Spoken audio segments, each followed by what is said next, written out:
नमस्कार, स्वागत है आपका बिहार समाचार में। बिहार की जनता के लिए आज बिहार सरकार ने बड़ा ऐलान कर दिया है। सभी गरीबों और किसानों को सरकार जल्द ही बड़ा तोहफा देने जा रही है। जिनके पास घर नहीं है उन्हें घर दिया जाएगा और जमीन खरीदने के लिए भी पैसे मिलेंगे। साथ ही इधर देखिए, बिहार के शिक्षकों और विद्यार्थियों के लिए भी सरकार ने बड़ा ऐलान किया है। वहीं शराबबंदी कानून पर भी जल्द ही बड़ा फैसला हो सकता है। वहीं हिट एंड रन कानून के खिलाफ अभी भी लोगों का गुस्सा थमा नहीं है। एक बार फिर से बड़ा आंदोलन हो सकता है। तो ऐसे ही आज की तमाम बड़ी खबरों के बारे में आपको विस्तार से बताएंगे। पर इससे पहले आपसे एक छोटी सी अनुरोध है कि इस वीडियो को एक प्यारा सा लाइक अवश्य कर दीजिएगा। आपका एक लाइक करना ही हमारी मेहनत का फल होता है। तो चलिए शुरुआत करते हैं आज की पहली और बड़ी खबर से।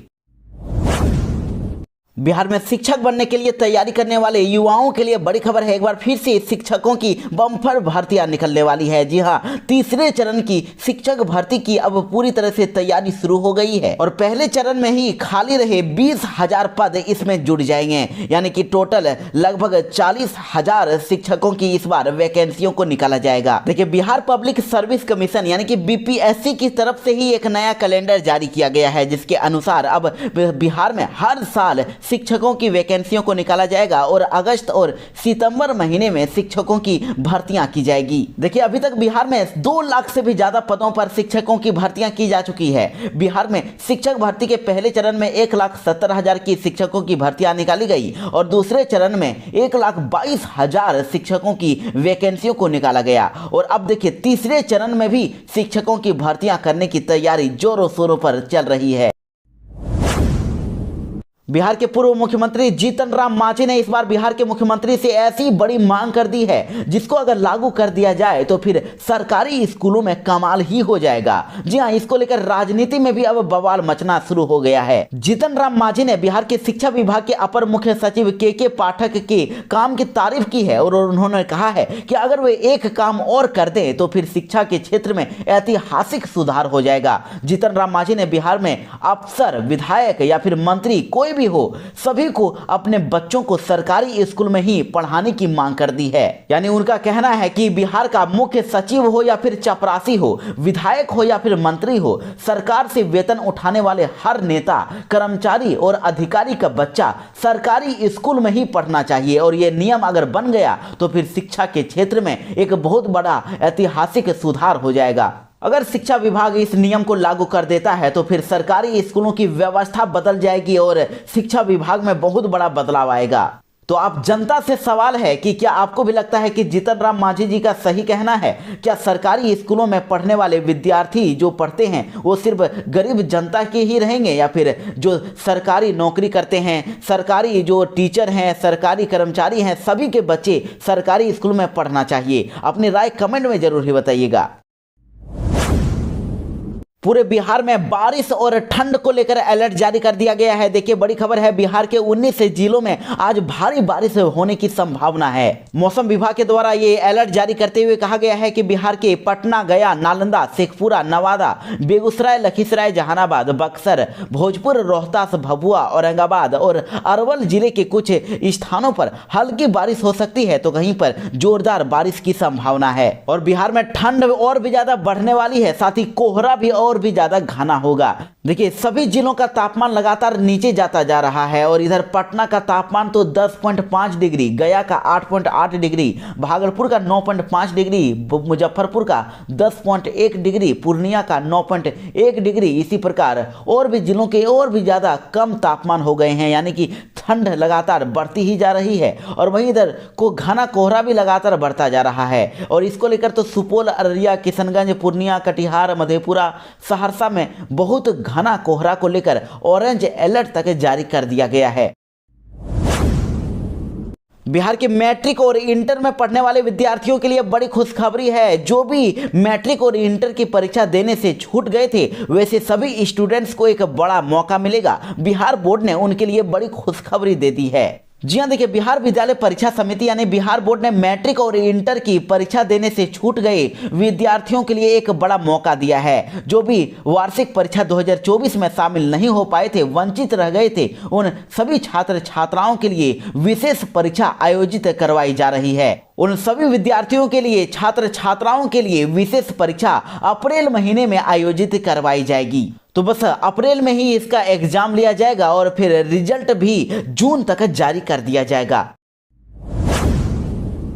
सरकारी नौकरी की तैयारी करने वाले युवाओं के लिए बड़ी खबर है। देखिए, रेलवे भर्ती बोर्ड में इस बार बम्पर बहाली को निकाल दिया गया है। जी हां, देखिए, रेलवे भर्ती बोर्ड यानी कि आरआरबी ने अधिकारी के तौर पर रेलवे सुरक्षा बल यानी कि आरपीएफ और रेलवे सुरक्षा विशेष बल यानी कि आरपीएसएफ में कांस्टेबल और उप निरीक्षक के पदों के लिए भर्तियां निकाली है और टोटल 2250 वैकेंसियों को निकाला गया है, जिसमें से 2000 कांस्टेबल और 250 एसआई की भर्तियां की जाएगी और इसमें महिला और पुरुष दोनों ही उम्मीदवार आवेदन कर सकते हैं। तो जो भी इच्छुक उम्मीदवार आरपीएफ के इस वैकेंसियों को भरना चाहते हैं वो आरपीएफ की ऑफिशियल वेबसाइट rpf.indianrailway.gov.in पर जाकर ऑनलाइन आवेदन कर सकते हैं। वैसे अगर एज लिमिट की बात करें तो आवेदन करने के लिए कांस्टेबल पदों के लिए एज लिमिट 18 से 25 वर्ष रखी गई है। वहीं आरपीएफ एसआई पदों पर आवेदन करने के लिए 20 से 25 वर्ष एज लिमिट को रखा गया है। तो जो भी रेलवे में नौकरी करना चाहते हैं वो जल्द से जल्द इसमें अप्लाई कर सकते हैं। चुनाव का समय जल्दी ही नजदीक आ रहा है, लेकिन इससे पहले ही बिहार सरकार नौकरी बांटने पर लगी हुई है। देखिए, जी हां, 6 जनवरी को अब मुख्यमंत्री नीतीश कुमार खिलाड़ियों को नियुक्ति पत्र सौंपने वाले हैं और साथ ही टीचरों को भी बड़ी खुशखबरी मिलने वाली है। और कहा जा रहा है कि चुनाव से पहले ही जनता को अपने पक्ष में करने के लिए तमाम राजनीतिक दल अलग अलग तरह के दाव पेच लगा रहे हैं। इसी कड़ी में बिहार में भी सत्तारूढ़ महागठबंधन अब राज्य की करीब 81 युवाओं को नौकरी के लिए अब ज्वाइनिंग लेटर सौंपने जा रहे हैं। आपको बता दें कि मुख्यमंत्री नीतीश कुमार कल एक कार्यक्रम में 81 खिलाड़ियों को नौकरी का नियुक्ति पत्र सौंपेंगे और ये नौकरी मेडल लाओ नौकरी पाओ के तहत दी जा रही है। तो जिसमें से 35 खिलाड़ी सब इंस्पेक्टर बनेंगे और 17 खिलाड़ी विज्ञान प्राविधिक एवं तकनीकी शिक्षा विभाग की लिपिक पद पर ज्वाइन करेंगे। तो इस प्रकार टोटल 81 खिलाड़ियों को सरकारी नौकरी दिया जाएगा। और यही नहीं, देखिए, आपको यह भी बता दें कि बिहार के शिक्षक बहाली के दूसरे चरण में जितने भी शिक्षकों की बहाली हुई है उन सभी शिक्षकों को अब जल्द ही ज्वाइनिंग लेटर दिया जाने वाला है। और मुख्यमंत्री नीतीश कुमार खुद 13 जनवरी को पटना के गांधी मैदान में शिक्षकों को नियुक्ति पत्र बांटेंगे। तो मुख्यमंत्री नीतीश कुमार और उप मुख्यमंत्री तेजस्वी यादव की मौजूदगी में एक साथ 25,000 शिक्षकों को ज्वाइनिंग लेटर दिया जाएगा। बिहार में एक बार फिर से कोरोना का कहर दिखने लगा है। जी हां, मुजफ्फरपुर से बड़ी खबर है। कोरोना ने यहां पर एक साथ 3 लोगों को संक्रमित कर दिया है और सभी की उम्र 20 साल से कम है। तो देश में नए वेरिएंट की अब दस्तक हो गई है और बिहार में भी कोरोना का खतरा लगातार बढ़ता जा रहा है। पिछले कुछ दिनों से अलग अलग जिलों से कोरोना के मामले सामने आ रहे हैं। वहीं पटना, मुजफ्फरपुर, गया और सासाराम में भी कई केसेज सामने आ चुके हैं और अब मुजफ्फरपुर में भी एक साथ 3 कोरोना मरीज सामने आए हैं। 3 लोगों की रिपोर्ट कोविड पॉजिटिव आई है, जबकि सासाराम में कोरोना से 10 साल की बच्ची की मौत भी हो गई है। तो अब अस्पताल भी अब सतर्क हो गए हैं और जिलों में कोरोना के इन मामलों को देखते हुए स्वास्थ्य विभाग भी अलर्ट मोड पर आ गया है। और बिहार में जो कोरोना केस मिल रहे हैं वो या तो नए वेरिएंट JN1 के हैं या फिर ओमिक्रॉन वायरस से पीड़ित हैं। साथ ही आपको बता दें कि कोरोना को लेकर अब बड़ा कदम उठाया जा रहा है। मंदिर में भी अब मास्क के बिना नो एंट्री की गई है। एंट्री गेट पर ही पोस्टर लगा दिया गया है, यानी अगर मंदिर में अगर आपको प्रवेश चाहिए तो आपको मास्क पहनना होगा। दरअसल बिहार के गया विष्णुपद मंदिर में बिना मास्क प्रवेश निषेध कर दिया गया है। कोई भी बिना मास्क के यहां पर एंटर नहीं कर सकता। देखिए, लोकसभा चुनाव को लेकर अब कांग्रेस ने अब कदम बढ़ा दिया है। बिहार की 12 लोकसभा सीटों पर कांग्रेस ने दावा कर दिया है। जी हां, लोकसभा चुनाव में बस कुछ ही महीनों का वक्त बचा है। ऐसे में कांग्रेस ने बिहार में 40 में से कम 10 से 12 सीटों पर चुनाव लड़ने की तैयारी कर ली है और राहुल गांधी की पार्टी ने अपने स्तर पर उन लोकसभा सीटों का चयन भी कर लिया है जिन पर वह चुनाव लड़ना चाहती है। इंडिया गठबंधन में सीट बंटवारे पर वार्ता के दौरान मुख्यमंत्री नीतीश कुमार और आरजेडी सुप्रीमो लालू प्रसाद यादव के सामने कांग्रेस ये प्रस्ताव रखेगी और कांग्रेस ने कुल 12 लोकसभा सीटों पर अपना दावा किया है और अब उनमें से पार्टी को चुनाव लड़ने के लिए कितनी और कौन सी सीटें मिलेगी यह नीतीश और लालू ही अंतिम रूप से तय करेंगे। वैसे बिहार के जिन जिलों से कांग्रेस लोकसभा सीटों पर चुनाव लड़ना चाहती है वे सीटें हैं पटना, किशनगंज, औरंगाबाद, भागलपुर, कटिहार, बक्सर, सासाराम, पूर्णिया, नवादा, पश्चिमी चंपारण और वाल्मीकि नगर। वैसे नीतीश और लालू ही राज्य के सीटों के बंटवारे में अहम भूमिका निभाने वाले हैं, वही ये तय करेंगे कि इसको कितना सीट मिलेगा। तो ऐसे में कांग्रेस के द्वारा जो दावे किए जा रहे हैं, जिन सीटों पर उन्होंने दावा किया है, देखना होगा कि आखिर उन्हें ये सीटें मिलती है या नहीं मिलती है। मुख्यमंत्री नीतीश कुमार को एक बार फिर से देश का प्रधानमंत्री बनाने की मांग बड़ी तेज हो गई है। जदयू सिर्फ बिहार के मुख्यमंत्री नीतीश कुमार को संयोजक बनाने से खुश नहीं है, वो चाहते हैं कि कांग्रेस बिहार के मुख्यमंत्री नीतीश कुमार को प्रधानमंत्री का चेहरा बनाए। जी हां, बिहार की सियासत में पिछले कुछ दिनों से ये चर्चा चल रही है कि नीतीश कुमार को इंडी गठबंधन का संयोजक बनाने के लिए कांग्रेस तैयार हो गई है और किसी भी वक्त इसका ऐलान हो सकता है। हालांकि कांग्रेस की तरफ से अभी तक इसको लेकर आधिकारिक तौर पर कोई भी बयान सामने नहीं आया है, लेकिन नीतीश कुमार को संयोजक बनाए जाने की चर्चा मात्र से ही जदयू की महत्वाकांक्षा काफी बढ़ गई है और नीतीश कुमार को संयोजक बनाने से जदयू संतुष्ट नहीं है और उसने अब नीतीश कुमार को विपक्ष का साझा पीएम उम्मीदवार बनाने की मांग कर दी है। जदयू पार्टी चाहती है कि मुख्यमंत्री नीतीश कुमार को विपक्ष का साझा पीएम उम्मीदवार बनाया जाए और ये मांग जदयू कोटे से मंत्री मदन सहनी ने की है। उन्होंने कहा है कि बिहार में जो काम हुआ उसका असर बिहार ही नहीं दूसरे राज्यों में भी दिख रहा है, इसलिए नीतीश कुमार ही सबसे बड़े अनुभवी हैं और इनको ही प्रधानमंत्री का चेहरा बनाया जाए।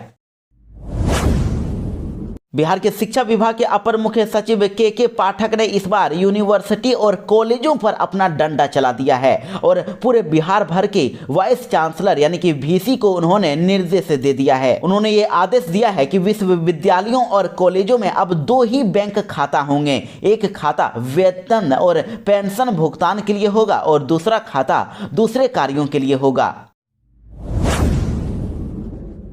बिहार सरकार ने बिहार के किसानों को नया साल का बड़ा तोहफा दे दिया है। अब बिहार में टमाटर, बैगन और गोभी के नुकसान पर भी किसानों को मुआवजा मिलेगा। जी हां, देखिए, रबी मौसम के लिए फसल सहायता अनुदान की घोषणा कर दी गई है और इस बार कुल 13 फसलों के खराब होने पर राज्य सरकार अनुदान देगी। पहली बार रबी सीजन में भी अब 4 सब्जियों को बिहार राज्य फसल सहायता योजना में शामिल कर लिया गया है और इनमें जो सब्जियां ऐड की गई है उसमें टमाटर, बैगन, मिर्च और गोभी शामिल हैं। अगर इन फसलों में भी अगर खराबी आती है, अगर ये बर्बाद हो जाती है तो इनके लिए भी किसानों को मुआवजा दिया जाएगा। और सहकारिता विभाग ने तो इस संबंध में अधिसूचना भी जारी कर दी है। तो ऐसे में अब टमाटर के लिए 10 जिलों की, बैगन के लिए 12 जिलों की और मिर्च के लिए 12 जिले और गोभी के लिए 11 जिलों के किसान आवेदन कर सकते हैं। और इस बार गेहूं के लिए भी सभी जिलों के किसान पात्र होंगे, वो भी अप्लाई कर पाएंगे। और देखिए, कुछ जिलों के नाम भी आपको बता देते हैं कि टमाटर के लिए अगर फसल योजना के लिए कौन कौन से जिलों के किसान आवेदन कर पाएंगे। टमाटर के लिए पटना, मुजफ्फरपुर, नालंदा, बेगूसराय, पूर्वी चंपारण, सिवान, वैशाली, मधुबनी, समस्तीपुर और गया के किसान सब्जी के खराब होने पर आवेदन कर पाएंगे, जिसके बाद उन्हें मुआवजा मिलेगा। इसी प्रकार बैगन के लिए बेगूसराय, पश्चिमी चंपारण, पटना, समस्तीपुर, नालंदा, गया, सिवान, वैशाली, खगड़िया, मधुबनी, कटिहार और मुजफ्फरपुर। मिर्च के लिए बेगूसराय, समस्तीपुर, सुपौल, मधुबनी, सीतामढ़ी, खगड़िया, किशनगंज, कटिहार, पूर्णिया, मधेपुरा, अररिया और मुजफ्फरपुर। वहीं गोभी के लिए समस्तीपुर, वैशाली, कटिहार, सुपौल, मधुबनी, पूर्वी चंपारण, पश्चिमी चंपारण, मधेपुरा, बांका, गोपालगंज और बेगूसराय के किसान आवेदन कर सकते हैं। वहीं अधिकतम 2 हेक्टेयर क्षेत्र के लिए फसल नुकसान का लाभ किसानों को दिया जाएगा और वहीं वास्तविक उपज दर में 20% नुकसान होने पर प्रति हेक्टेयर की दर से 7,500 रुपए किसानों को दिए जाएंगे। वहीं 20% से भी ज्यादा अगर फसल नुकसान हो जाता है तो प्रति हेक्टेयर 10,000 रुपए मुआवजा दिया जाएगा। बड़ी खबर आ रही है, साइबर क्राइम से अब लोगों को काफी छुटकारा मिलने वाला है। जी हां, अगर कोई भी आपसे अगर ठगी करता है, अगर साइबर क्राइम करता है तो 1 घंटे में ही आप एक नंबर पर कॉल करिए और फिर आपको जो पैसे ठगे जाएंगे वो सारे पैसे आपको वापस मिल जाएंगे। जी हां, देखिए, दरअसल आपको बता दें कि साइबर अपराधियों द्वारा किसी भी बैंक खाते से की गई धोखाधड़ी के मामले में यदि गोल्डन आवर यानी कि पहले 1 घंटे के भीतर ही अगर भारतीय साइबर अपराध केंद्र यानी कि I4C तक शिकायत अगर पहुंच जाती है, अगर उसमें कॉल करके उन्हें बता दिया जाता है, तो ऐसे में मामलों में जो धोखाधड़ी की उड़ाई गई राशि है वो साइबर अपराधियों के खाते से निकलने से रोका जा सकता है। और देखिए ये भी बताया गया है कि 2023 में 921 करोड़ 59 लाख रुपए बैंक खातों में रोका गया था, जिसके चलते अपराधी उसे निकाल ही नहीं सके थे। तो बस आपको एक नंबर जो कि है 1930, इस पर आपको बस कॉल करना है और जितनी जल्दी आप शिकायत करेंगे उतनी जल्दी कार्रवाई होगी। बड़ी खबर आ रही है, देखिए कांग्रेस पार्टी की ओर से राहुल गांधी एक बार फिर से भारत जोड़ो यात्रा पर निकलने वाले हैं। जी हां, लोकसभा चुनाव से ठीक पहले ही कांग्रेस नेता राहुल गांधी फिर से एक बार यात्रा पर निकलने जा रहे हैं और ये यात्रा वो 14 जनवरी से शुरू करेंगे और इस यात्रा का नाम भारत जोड़ो न्याय यात्रा रखा गया है। हालांकि पहले इसे भारत न्याय यात्रा का नाम दिया गया था, लेकिन अब इसका नाम बदल दिया गया है और कांग्रेस नेता जयराम रमेश ने इसकी जानकारी दी है। उन्होंने कहा है कि भारत जोड़ो न्याय यात्रा की शुरुआत मणिपुर की राजधानी इम्फाल से होगी और 14 जनवरी को दोपहर 12 बजे से यात्रा शुरू होगी और 6700 किलोमीटर लंबी इस यात्रा 15 राज्यों से होकर गुजरेगी और इस दौरान बिहार में राहुल गांधी 7 जिलों को कवर करते हुए 425 किलोमीटर लंबी यात्रा करेंगे। और भारत जोड़ो न्याय यात्रा के दौरान राहुल गांधी 2 बार बिहार आएंगे। पहली बार अररिया पूर्णिया करके बंगाल निकल जाएंगे और वहां से झारखंड छत्तीसगढ़ होते हुए दोबारा सासाराम से बिहार घुसेंगे और वाराणसी के रास्ते उत्तर प्रदेश में प्रवेश करेंगे और राहुल गांधी की भारत जोड़ो यात्रा मुंबई में खत्म होगी। तो इस यात्रा के लिए कांग्रेस पार्टी की तरफ से इंडिया गठबंधन के सभी दलों को न्योता दिया गया है।